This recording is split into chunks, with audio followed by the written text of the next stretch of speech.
Well, Tim, for nearly 3 decades, you have been the voice of Sun Devil athletics. Have you had a season that you can remember like this kind of magical run this football team has been on? Since I've been the voice, Robbie, I would say no. The closest similarity for me would be the 1996 Rose Bowl season.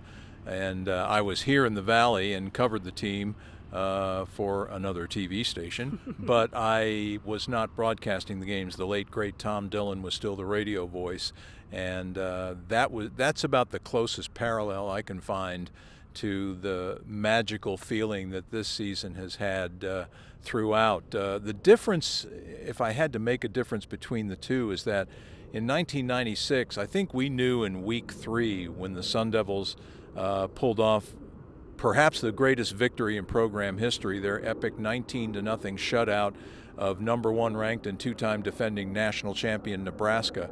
I think we knew right then that was a great Arizona State football team. That did not appear to be an aberration that night. That was a football team's coming out party, and we knew they were great.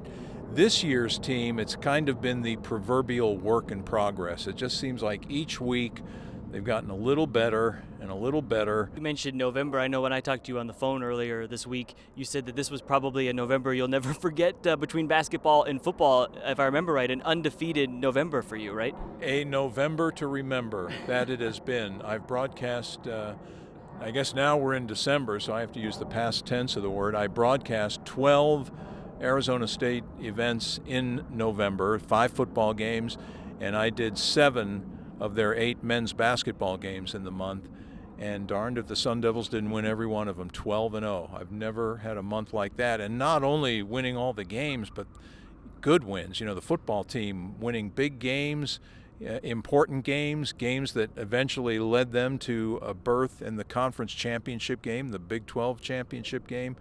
And for basketball, some quality road or neutral site wins, a tournament championship last week in Palm Springs, a win over Grand Canyon before a packed house at Footprint Center in mid-November.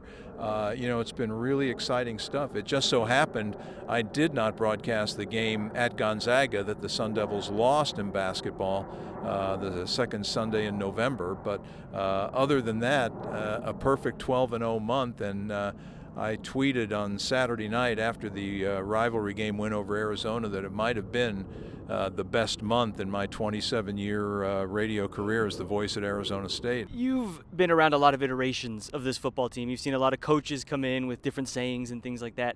What is different? What has been different about Kenny and what he's been able to build here so quickly? I think a lot of it just is rooted in his investment in this place. You know, the fact that, pretty much everyone who's watching this interview probably knows the story. You know, he grew up here. He went to Arizona State. He graduated from Arizona State. His wife is an Arizona State graduate. He got his first job in college coaching as an analyst on Todd Graham's staff back in 2014 and 15. So he has a passion for this place, not only the school, but just for the entire Phoenix area, as you can tell by his mantra of activate the Valley. And he's really invested in ASU, and it's remarkable for a guy to become a college head coach at the age of 33, which Kenny did when he was hired in November of 22. This is where he wants to be, and I think he would be perfectly content if he's here 20 years from now.